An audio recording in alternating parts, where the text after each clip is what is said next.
And in Israel, an IDF general accused of repeatedly raping a female subordinate has been suspended from duty until the conclusion of the investigation against him. Earlier this week, a court-martial found, quote, sufficient evidence to provide a basis for the suspicions.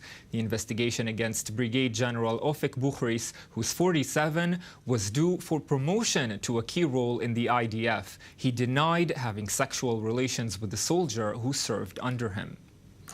We're joined now on the phone by Shania Loni, Executive Director at the Haifa Rape Crisis Center. Good evening. Thank you very much for speaking with us tonight.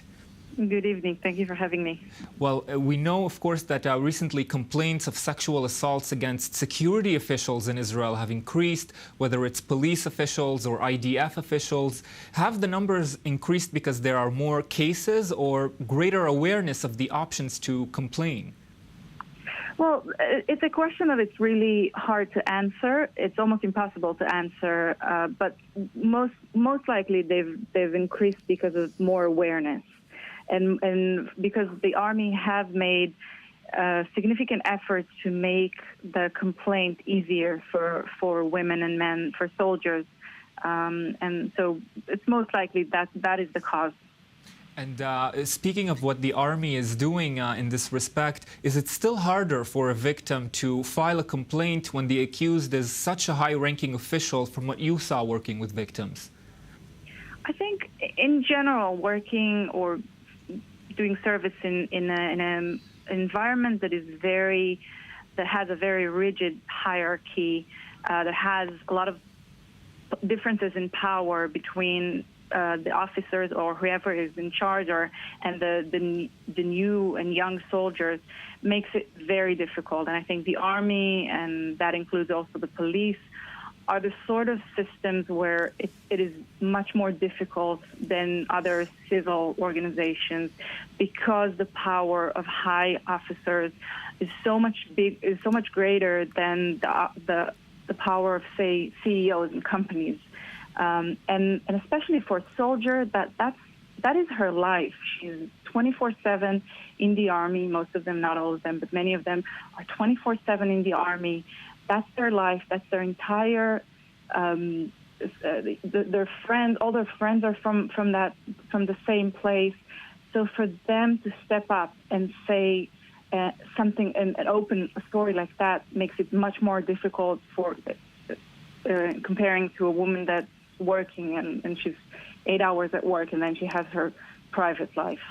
Yes, Shania Loni from the Haifa Rape Crisis Center joining us tonight to shed more light on this. Thank you very much for speaking with us this evening. I'm joined now by I-24 News producer Lara Frezinsky. Lara, good evening. Good evening, Ayman. Lara, just in the past few hours, we heard of yet another complaint against this case of Ofek Bukhris. Yes. And we began touching on this with Shania Loni, the reason for the complaints arising despite greater scrutiny against the IDF. How can we explain? Well, unfortunately, I'm not surprised to hear there was another complaint regarding General Bukhris. It's not the first time we hear about it this year. Actually, in the past couple of months, we all remember the story of Golani Battalion Commander Lilan Khajbi and his soldier Mai Fatal, who posted the entire story on Facebook right after he received his military court verdict. The numbers has gone up. It's true.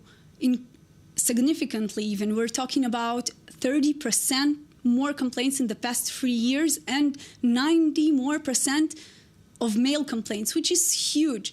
The question is whether we have more cases in the IDF of sexual assault, or is it a cultural, maybe structural change? This is probably it. And Lara, you followed gender issues in the IDF, gender problems, complaints such as this. What has the Army done recently or over the past few years? It seems that there have been things done to fight this phenomenon. It's true. Well, the military actually did a lot. The IDF has been through so many significant structural, cultural changes in the past decade. The notable one is probably the establishment of an aid center, right? Just like the aid center Shani was talking about, an aid center that has a hotline that is available 24/7 hours with doctors, nurses, psychiatrists, social workers, and even an ambulance in a case of a rape.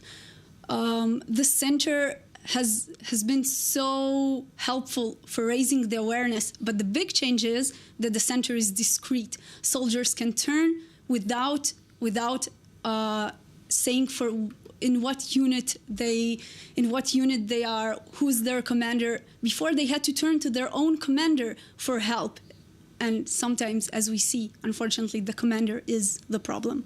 And of course, discretion is a major consideration, not only for a soldier, whether male or female in the IDF, but a victim of sexual assault in any forum. And Lara Frezinsky, who also followed this issue closely before, thank you very much for joining me and shedding more light on this. Thank you.